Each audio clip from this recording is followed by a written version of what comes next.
ngumpulnya namanya. Oke, silakan. Ya, selamat pagi semuanya. Kita akan mulai dengan penyembah Tuhan. Yuk, Sam. Terima kasih Tuhan. Terima kasih Tuhan. Bersyukur pada Engkau. Hari ini kami boleh datang kembali kepada Engkau. Terima kasih.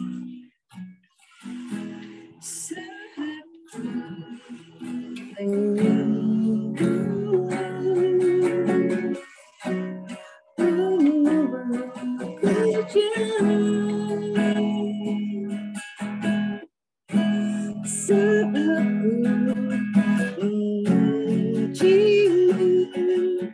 kau bertata di atas pujian, saat ku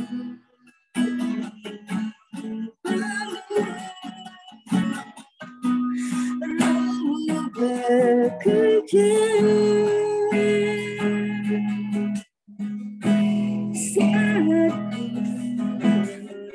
pujimu kau bertata di atas pujian, ku angkat hatiku,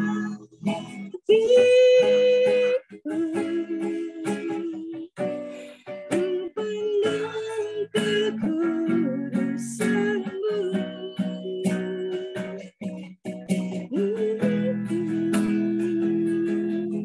ku pujimu, ku rasakan kehadiratmu Tuhan, ku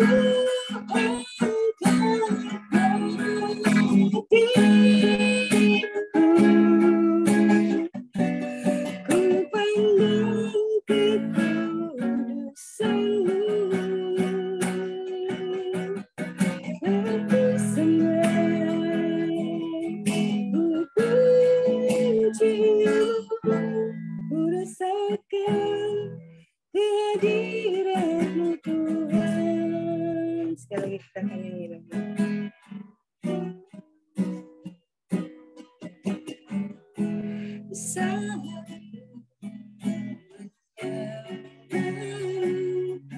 Rohmu bekerja, Rohmu bekerja,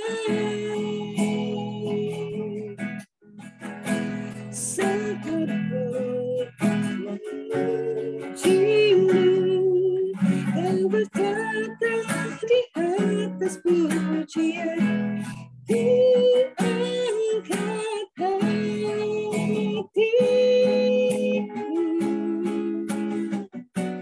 ku pandang kekudusanmu,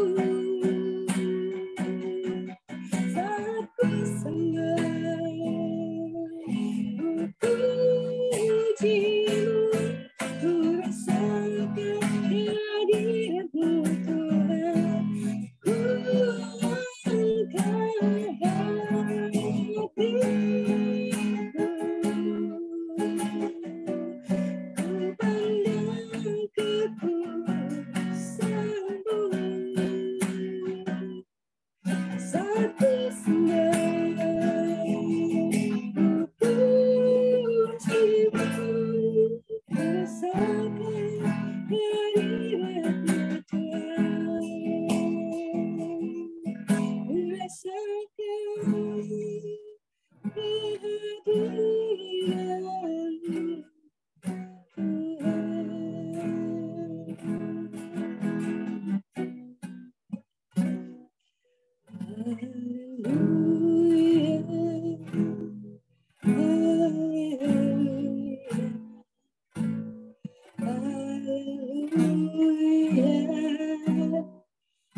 katakan haleluya. Haleluya. Haleluya. Haleluya.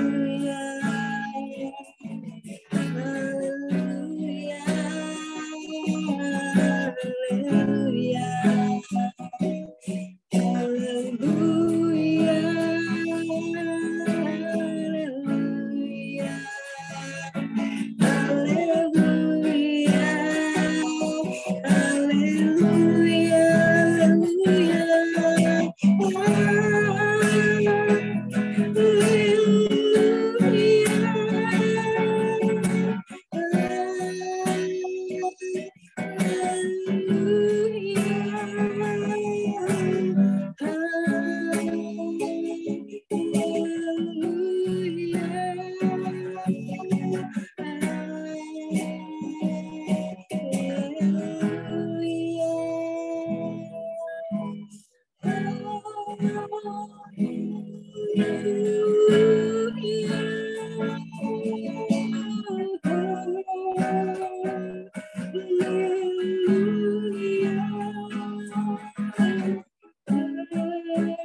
Mari kita sama-sama menyembah Tuhan.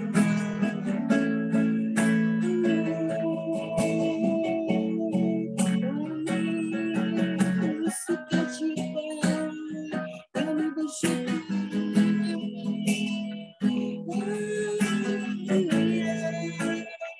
Kami bersukacita. Semua segala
ku yakin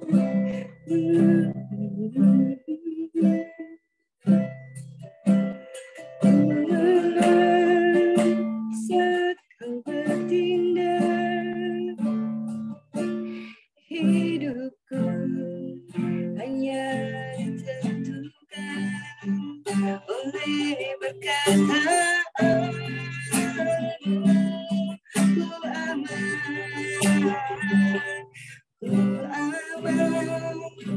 karena kau menjagaku, ku kuat karena kau menopang hidupku hanya ditentukan oleh kuasa-Mu. Bagi Tuhan, bagi Tuhan tak ada yang mustahil.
kau bertindak. Hidupku hanya ditentukan oleh perkataanmu.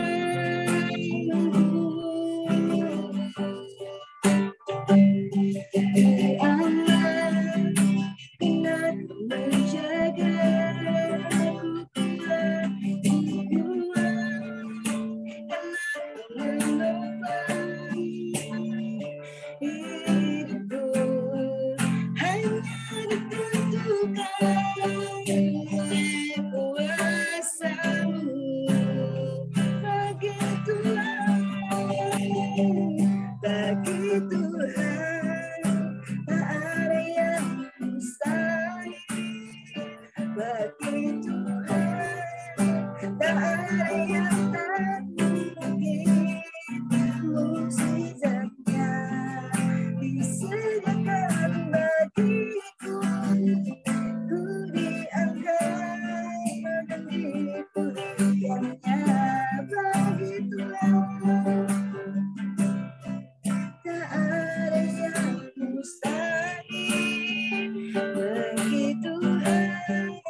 sekali lagi kami bersyukur pada Engkau Tuhan.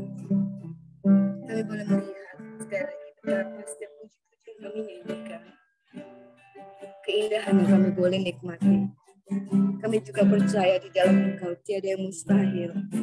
Tuhan, kami tahu ketika kami yang ada di sini yang saat menghadapi setiap persoalan-persoalan kami yang kami rasa bahwa itu sangat sulit dan tidak ada jalan keluar. Tapi di dalam Engkau Tuhan, tidak ada yang mustahil bagi Engkau. Kami hanya cukup percaya kepada Engkau.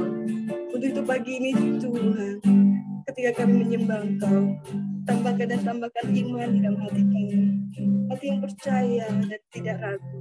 Teguhkan kami senantiasa hati kami Tuhan, bahwa Engkau akan selalu menyertai kami setiap waktu. Terima kasih Tuhan, kami bersyukur. Saat ini kami akan menyerahkan firman Tuhan yang akan disampaikan. Kuasa Tuhan bekerja di dalam setiap perkataan. Firman Tuhan yang berkuasa yang pagi ini akan disampaikan, jika akan menolong hidup kami pada hari ini. Terima kasih Tuhan.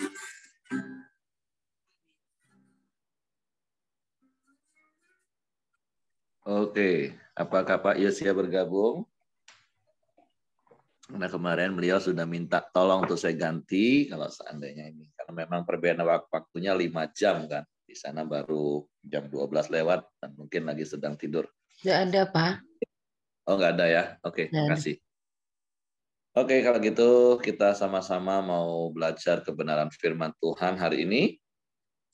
Dari kitab Kejadian pasal 24. Satu perikop yang saya percaya juga sudah sering kita baca. Tapi perikop ini memang cukup panjang. Saya percaya kita sudah sering mendengar kisah ini. Tapi mungkin saya akan nanti baca lompat-lompat. Ini kisah bagaimana Abraham meminta hambanya Eliezer untuk mencarikan istri untuk Ishak anaknya. Dan ada prinsip yang Abraham sampaikan. Nah, saya akan baca dulu ayat-ayatnya. Walaupun mungkin tidak semua nanti saya baca, maaf. Adapun Abraham telah tua dan lanjut umurnya, serta diberkati Tuhan dalam segala hal.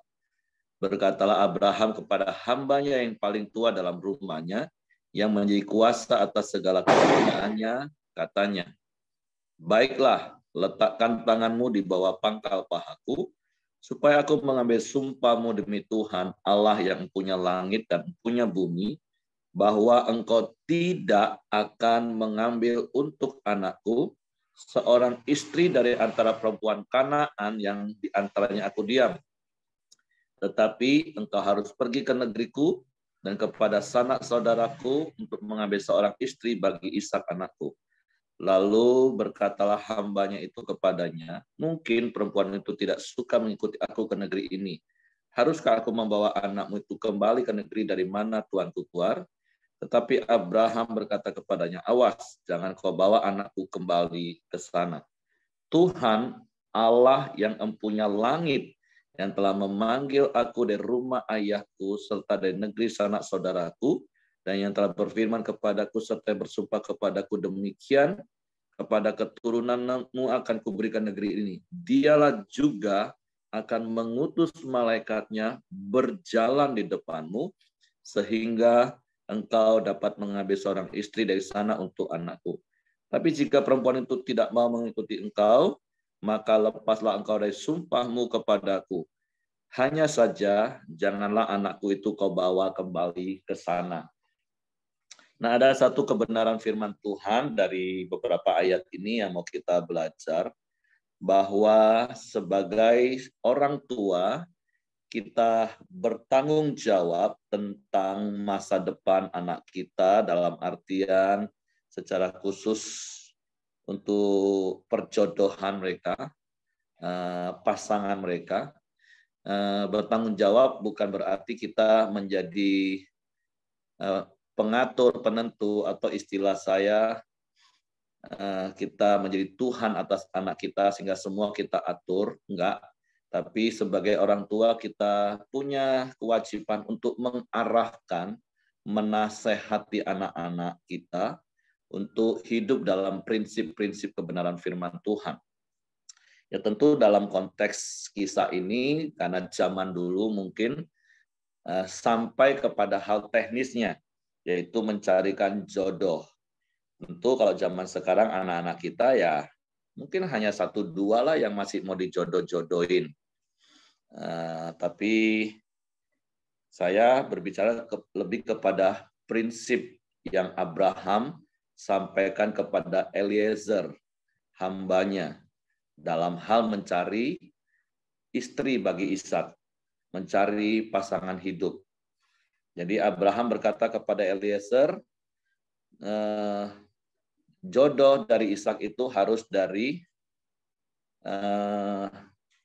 tempat asal atau lingkungan di mana Abraham berasal, bukan tempat di mana Abraham tinggal yang notabene-nya keyakinan dan kepercayaannya berbeda. Nah, jadi prinsip ya seperti yang firman Tuhan katakan, dan sebenarnya itu sejak dari semula di dalam kitab Kejadian Tuhan berkata, pasal yang kedua ayat 18 dan ayat 20, karena Adam tidak menemukan penolong yang sepadan dengan dia. Tuhan memberikan seorang penolong yang sepadan. Atau kalau bahasa di dalam perjanjian baru, Paulus berkata, pasangan yang tidak seimbang. Janganlah engkau merupakan pasangan yang tidak seimbang, tapi pasangan yang harus sepadan. Itu memakai kata yang sama, sepadan. Nah, sekali lagi tentu ini bukan bicara hal teknisnya saja. Kalau memang ada anak kita yang bisa kita jodohin dan mereka mau, ya it's okay. Tapi kan sekali lagi, kayak contoh tanya Ibu Dorcas tanya Samuel yang di sebelah. Kamu mau dicariin jodoh atau cari sendiri pasangan kamu? Atau sudah nggak ada Samuelnya? Tapi prinsipnya orang tua kita harus mengajar prinsip kebenaran firman Tuhan. Semalam saya sempat ngobrol sama anak saya, si Michelle, ya sampai ngobrol-ngobrol masa depan. Ya saya cuma pesan ya, pokoknya prinsipnya kalau pasangan hidup, pesan Papa cuman dia pria yang takut akan Tuhan, jelas karena anak saya perempuan. Kalau dengan anak saya yang di Bali saya ngomong dia perempuan yang takut akan Tuhan. Tapi semalam saya ngobrol sama Michelle, satu dia pria yang takut akan Tuhan. Terus dia pria yang dewasa. Dan kita tahu kedewasaan tidak diukur oleh usia, tapi penerimaan tanggung jawab. Artinya dia seorang pria yang bertanggung jawab. Terus dia rajin. Rajin. Kaya itu nggak masuk ukuran, tapi calon orang kaya itu masuk ukuran. Artinya begini, kalaupun ketemunya dia sudah kaya, ya puji Tuhan. Tapi kan yang pertama dia yang pasti dia pria yang takut akan Tuhan, bertanggung jawab, dan tetap rajin. Tapi kalaupun dia nggak kaya, materi nggak banyak, tapi dia calon orang kaya. Kenapa? Orang yang bertanggung jawab, orang yang rajin, itu pasti hidupnya akan diberkati Tuhan karena dia takut akan Tuhan. Saya bilang nggak banyak-banyak syaratnya, itu saja. Kalau yang lain ya urusan. Dan jangan terlalu banyak syarat juga. Kalau terlalu banyak syarat sampai puluhan item nanti nggak ketemu karena tidak ada yang sempurna. Bahkan pernikahan juga tidak ada pernikahan yang sempurna nanti. Yang ada adalah kasih yang sempurna. Karena kata sepadan, kalau kita belajar dari firman Tuhan, itu kan bukan berarti sama. Sepadan itu artinya saling melengkapi atau saling mengimbangi. Ya tetap berbeda. Gambaran sederhana itu seperti botol dengan tutupnya Bapak Ibu. Kan dua hal yang berbeda. Tapi cocok, klop, sepadan. Seperti itu artinya sepadan. Jadi sepadan itu bukan hanya bicara, oh sama-sama suku A, sama-sama pendidikannya, sama-sama bukan. Sepadan bukan bicara itu. Sepadan itu bisa saling melengkapi. Karena memang bagaimanapun juga pria dan wanita itu berbeda. Tapi ketika sama-sama takut akan Tuhan, sama-sama hidup dalam kebenaran, ya bisa saling melengkapi. Makanya prinsip yang pertama tadi itu seperti Abraham katakan, kamu harus ambil dari antara sanak saudaraku. Yang notabene-nya adalah yang sama-sama percaya kepada Allah. Yahweh konteks pada waktu itu ya. Kalau zaman sekarang ya harus sama-sama yang beriman, percaya kepada Yesus yang adalah satu-satunya Tuhan dan Juru Selamat. Itu sudah fondasi dasar. Itu bukan lagi syarat 1, 2, 3 yang saya ngomongkan tadi. Pria yang rajin. Bukan, tapi ini memang hal prinsip. Kita harus ingetin anak kita berulang-ulang bahwa sepadan itu dan prinsip pasangan hidupmu harus orang yang sama-sama percaya kepada Yesus. Nah, itu dua hal yang berbeda. Artinya prinsip utamanya ya harus percaya Yesus. Nah, kalau bicara soal sepadan, itu tadi bukan bicara harus sama dalam segala hal. Karena tidak akan mungkin bisa sama. Tapi yang sepadan itu artinya saling melengkapi. Dan saya percaya orang yang takut akan Tuhan, hidup dalam kebenaran firman Tuhan, itu yang akan bisa saling melengkapi, yang saya gambarkan tadi seperti botol dan tutupnya. Nah, itu prinsip yang pertama yang kita belajar dari kisah Abraham di Kejadian pasal 24. Jadi orang tua, engkau bertanggung jawab mengajarin berulang-ulang, apalagi kalau anakmu sudah menginjak usia remaja, dewasa, dan itu kan harus diajarin bagaimana pergaulan. Nah, kalau mau lebih detailnya nanti ya tanggal 22 yang ikut Kirana. Nah, langkah-langkah kan kata kasih dari firman Tuhan itu kan ada 4. Nah, dalam sebuah proses dari kenalan sampai menikah dan seumur hidup itu kan 4 kata kasih ini terlibat di dalamnya semua. Seperti itu. Nah, tapi kalau penasaran, tunggu tanggal mainnya tanggal 22 di Kirana. Ya, jadi itu prinsip yang pertama, orang tua harus arahkan, ajarin anakmu berulang-ulang tentang pasangan hidup. Itu hal yang penting. Nah, hal yang kedua kita belajar hari ini dari Abraham adalah walaupun dia tahu hambanya Eliezer itu bukan orang yang percaya kepada Allah yang dia sembah, tapi ketika hambanya penuh dengan keraguan, dia meneguhkan di ayat yang ke-7 di situ katakan, Bagian terakhir, juga akan mengutus malaikatnya berjalan di depanmu, sehingga engkau dapat mengambil seorang istri dari sana untuk anakku. Dan tentu saya percaya Eliezer yang sudah puluhan tahun ikut Abraham, melihat secara nyata spiritual journey dari tuannya, pertumbuhan iman Abraham, mulai dari Abram sampai Abraham, walaupun saya juga tidak bisa memastikan sejak tahun keberapa Eliezer ikut kepada Abraham, tapi di situ dikatakan hamba yang paling tua. Dan beberapa fase sebelumnya kita tahu Eliezer lah yang dimaksud oleh Abram ketika dia ngomong sama Tuhan. Hambakulah yang akan mewarisi hartaku. Nah, jadi pembelajaran yang kedua adalah kalaupun engkau punya asisten rumah tangga atau punya teman yang belum percaya Tuhan, kita harus menunjukkan pertumbuhan iman kita. Kita harus belajar berani menyatakan iman kita, pengenalan kita kepada Tuhan. Atau bahasa di Perjanjian Baru, karena kita ini adalah saksi. Nah, firman Tuhan katakan, Kisah Rasul 1 ayat 8, tetapi apabila Roh Kudus turun ke atas kamu, kamu akan menerima kuasa dan kamu akan menjadi saksiku di Yerusalem, Yudea, Samaria, sampai ke ujung bumi. Artinya hidup kita ini harus jadi kesaksian. Orang benar-benar melihat bahwa Tuhan itu ada dalam hidup kita. Ya, bukan hanya sebatas dari apa yang kita lakukan, tapi ya kita harus belajar berani menyatakan. Sehingga apa akibatnya Bapak Ibu? Kalau kita baca ayat berikutnya kan kemudian hamba itu bersiap-siap dan akhirnya pergi dan sampai akhirnya dia sampai di daerah Kanaan. Dan kemudian dia berdoa atau dia berkata kepada Tuhan. Ayat yang ke-12 saya lompat Bapak Ibu ya. Lalu berkatalah ia, Tuhan Allah Tuanku Abraham. Ya, jadi itu Allah dia berdoa itu bukan Allah yang dia percayai sebenarnya. Tapi itu Tuhan Allahnya tuannya, yaitu tuannya si Abraham. Tapi dia minta. Kenapa dia bisa berdoa kepada Tuhan Allah tuannya? Yaitu Allahnya Abraham. Yaitu tadi karena dia melihat dan kemudian Abraham meneguhkan.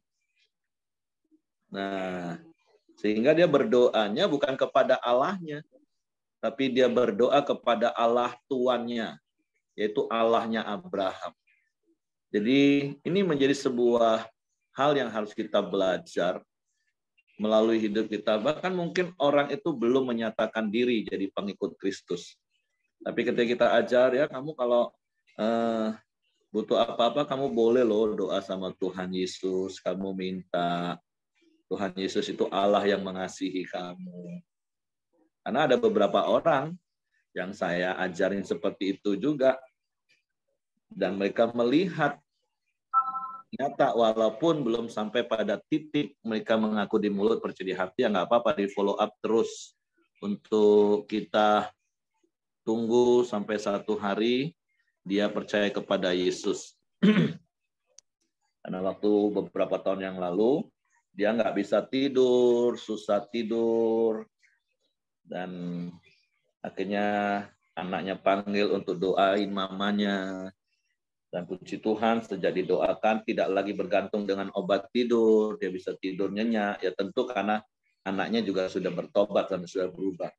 Dan sampai hari ini pun tetap kita ajarin, walaupun notabene-nya dia belum menyatakan diri percaya kepada Yesus menjadi orang Kristen. Tapi kita tetap ingetin, AI boleh doa kok, panggil nama Yesus. Kalau sampai nggak bisa tidur, doa Yesus, aku mau tidur, tolong kasih aku tidur. Nah, sama seperti hamba dari Abraham. Ketika dia sudah sampai, dia berdoa kepada Allahnya Abraham. Dan kita tahu lah isi doanya, saya nggak perlu baca Bapak Ibu ya. Doanya itu saya pikir, waduh, benar-benar ekstrim. Bayangin dia doanya gini, Tuhan buat aku berhasil dengan sebuah tanda. Kalau nanti ada seorang anak gadis yang datang ke sumur ini karena dia istirahat dekat sumur, dan kepadanya aku minta air dan dia akan memberikan aku minum air, bahkan berkata semua unta-untamu akan kuberi minum, itulah orangnya Tuhan. Waduh, itu kan sebuah doa permintaan yang nggak main-main. Orang asing, seorang pria, terus minta, nanti ada seorang wanita kalau dimintain minum, dan beri minum. Itu saja sudah, wah, sudah agak susah menurut saya sebenarnya. Apalagi kalau zaman dulu.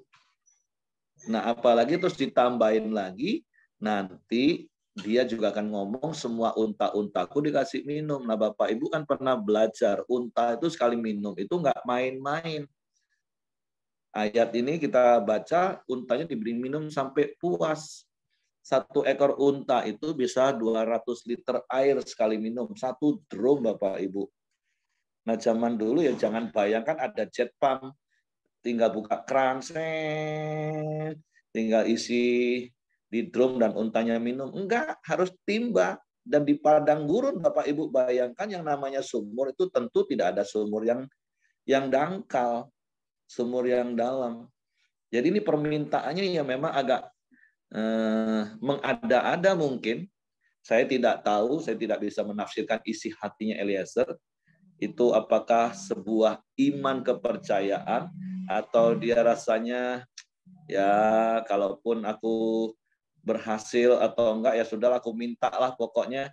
Ini kan sebuah tugas yang berat di awal saja dia katakan. Walaupun Abraham di awal sudah ngomong, ya yang penting kalau perempuan itu enggak mau ikut ya sudah kamu lepas. Nah, mungkin dia juga berpikir ya sudahlah cari gampangnya sajalah supaya aku lepas dari tanggung jawab ini. Mungkin saja, saya tidak berani menafsirkan hal seperti itu. Atau di sisi lain, mungkin Eliezer menjadi belajar untuk percaya kepada Allah tuannya, yaitu Abraham. Walaupun saya lebih cenderung kepada sikap hati Eliezer mungkin seperti ini. Ya sudah, ini yang nyuruh kan Abraham. Ya aku minta sama tuannya, Tuhannya, tuanku itu Tuhannya Abraham. Kalau dikasih ya baguslah, kalau enggak kan aku lepas dari tanggung jawab. Makanya doanya agak ekstrim seperti itu. Tapi kebenaran yang kita mengerti adalah Tuhan itu pasti akan bela firman-Nya, Bapak Ibu.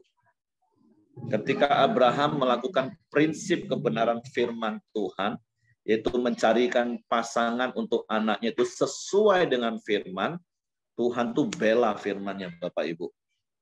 Sehingga sesulit apapun permintaan, cara pikir yang diajukan oleh Eliezer, ya Tuhan sanggupi loh. Kan kita tahu kisah itu akhirnya tiba-tiba muncullah si Ribka, wanita yang sangat cantik. Dan kemudian Eliezer ngomong, aku minta minum dong.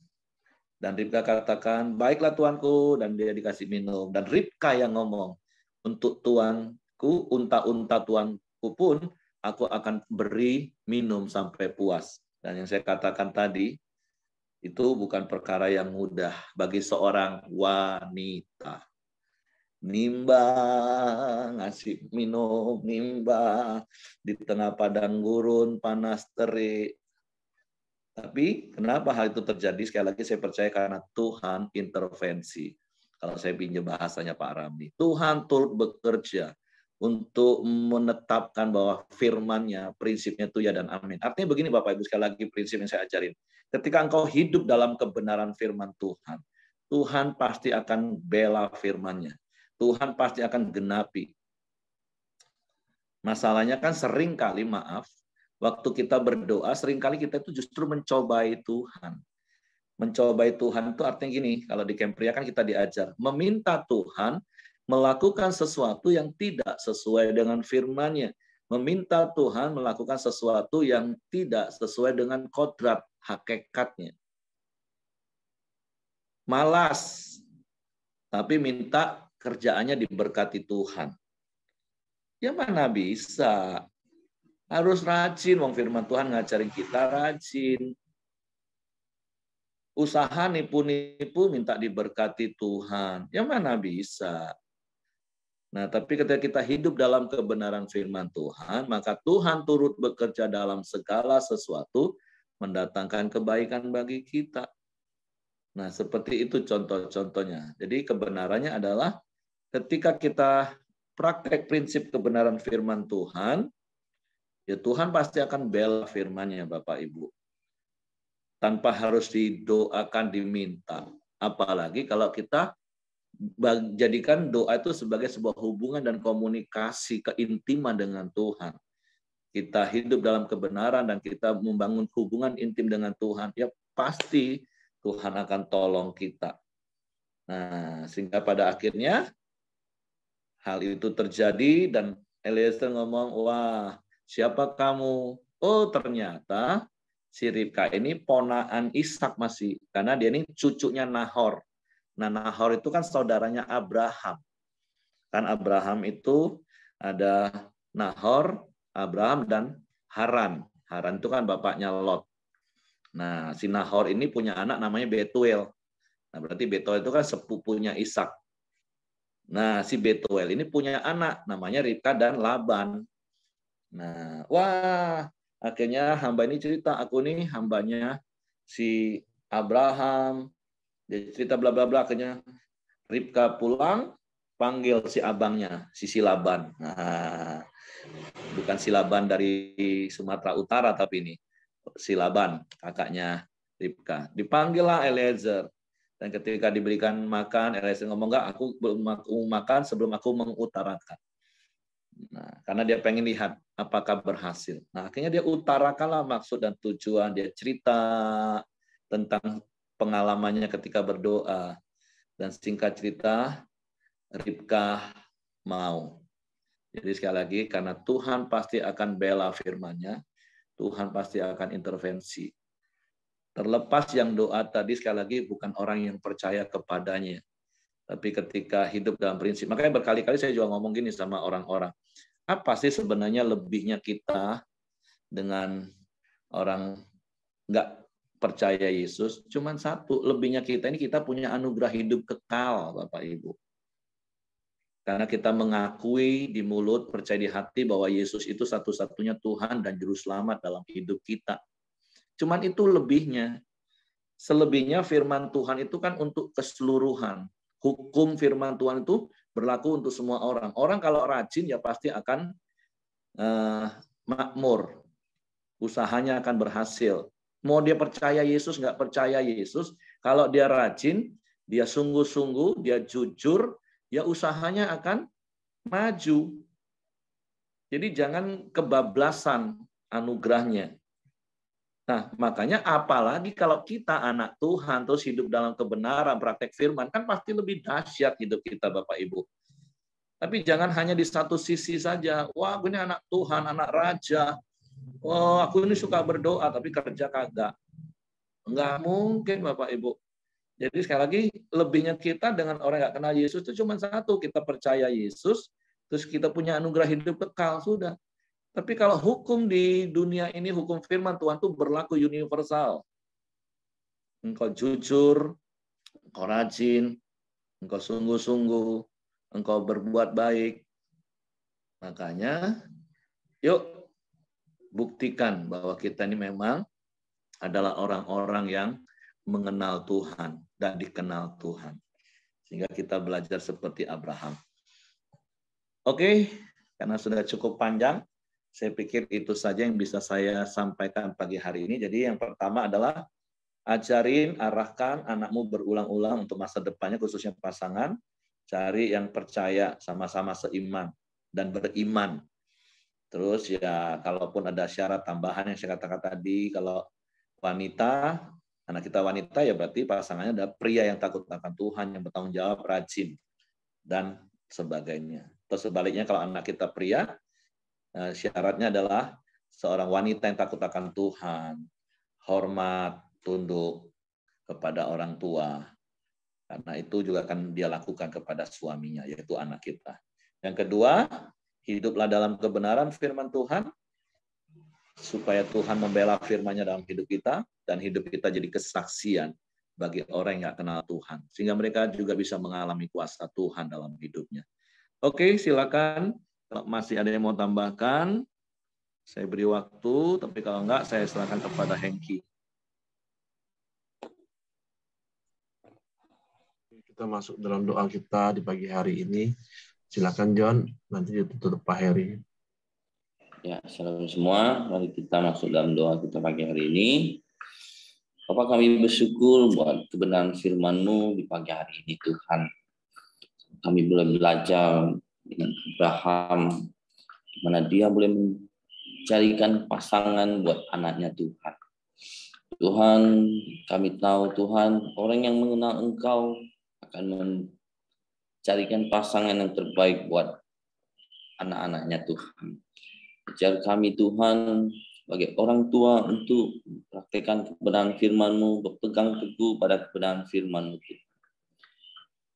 Tuhan, kami juga boleh mencarikan pasangan yang terbaik buat anak-anak kami, Tuhan. Untuk mereka hidup dalam takut akan Engkau. Terima kasih juga Tuhan Yesus, berkati hamba-Mu Pak Heri yang sudah menyampaikan kebenaran firman-Mu. Engkau semakin hari semakin memakai dia dalam setiap pelayanannya, Tuhan. Engkau mengurapinya, Tuhan, pimpin juga pelayanannya di Jogja, supaya di Jogja Tuhan boleh dibuka, Tuhan, persekutuan di sana, Tuhan. Terima kasih Tuhan Yesus, Engkau juga berkati rencana perjalanan pulang Pak Heri besok, Tuhan, Jambi, Engkau juga sertai perjalanannya. Terima kasih juga Tuhan Yesus, Engkau berkati kami semua di hari ini sudah mendengarkan kebenaran firman-Mu. Terus kami boleh mempraktikkan kebenaran firman-Mu, Tuhan. Terima kasih Tuhan Yesus. Pagi hari ini juga kami juga berdoa buat bangsa dan negara kami Indonesia. Tuhan berkati, Tuhan. Kau memberikan keamanan dan kesejahteraan buat bangsa dan negara kami Indonesia, Tuhan. Engkau berkati para pemimpin bangsa kami, mulai dari presiden, para stafnya Tuhan, gubernur, bupati, dan wali kota, dan seluruh jajarannya, Tuhan. Kau menaruhkan mereka hikmat di dalam memimpin bangsa kami yang besar ini. Kami bersyukur Bapa buat setiap hasil bumi dan hasil alam yang melimpah yang Kau sediakan buat bangsa dan negara kami Indonesia. Tuhan, biarlah itu semua boleh dikelola untuk kesejahteraan rakyat Indonesia. Terima kasih Tuhan Yesus buat segala sesuatu yang sudah Tuhan sediakan buat kami semua. Mari kita masuk dalam doa Bapa kami. Bapa kami yang di surga, dikuduskanlah nama-Mu, datanglah kerajaan-Mu, jadilah kehendak-Mu di bumi seperti di surga.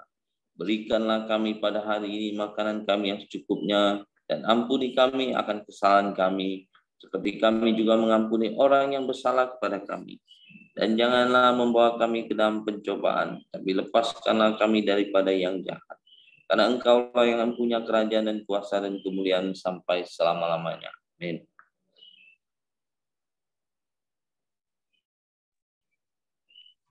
Bapa, kami bersyukur, berterima kasih buat firman-Mu pagi hari ini. Tuhan, kami mau menjadi orang tua yang mengajarkan berulang-ulang prinsip kebenaran firman-Mu bagi anak-anak kami, bahkan secara khusus ketika mereka mencari pasangan hidup mereka, supaya mereka ke depan menjadi pasangan yang sepadan, hidup di dalam kasih karunia-Mu, dan mereka menikmati rumah tangga mereka seperti kami menikmati pernikahan kami. Tuhan, jadikan kami juga pribadi yang menjadi saksi-Mu dimanapun kami berada, sehingga orang-orang di sekeliling kami, bahkan mereka yang belum mengenal Engkau, mereka merasakan, mereka melihat secara nyata iman kami melalui tindakan dan pengalaman hidup kami, sehingga satu saat mereka juga menjadi percaya kepadamu melalui hidup kami, Tuhan. Karena mereka melihat sungguh Engkau nyata, kasih dan kuasa-Mu di dalam hidup kami. Sehingga Engkau dipermuliakan. Bapak, terima kasih pagi hari ini. Aku berdoa menyerahkan hidup setiap kami sepanjang hari ini dalam seluruh aktivitas kami ke dalam tangan kasih kuasa-Mu. Engkau sertai kami dan Engkau buat berhasil apa yang kami kerjakan yang seturut dengan firman-Mu. Dan tutup bungkus kami dengan kuasa darah Yesus. Malaikat-Mu memagari tempat tinggal kami, menyertai keluar masuk kami sepanjang hari ini, dan dimuliakanlah Engkau dalam hidup kami. Kiranya kasih karunia Bapa, damai sejahtera dari Yesus Kristus, serta pimpinan persekutuan Roh Kudus menyertai kita sekalian mulai hari ini sampai Maranatha, dan Yesus datang kali yang kedua. Di dalam berkat nama Tuhan Yesus Kristus. Haleluya. Amin. Semangat pagi, selamat beraktivitas, Tuhan memberkati.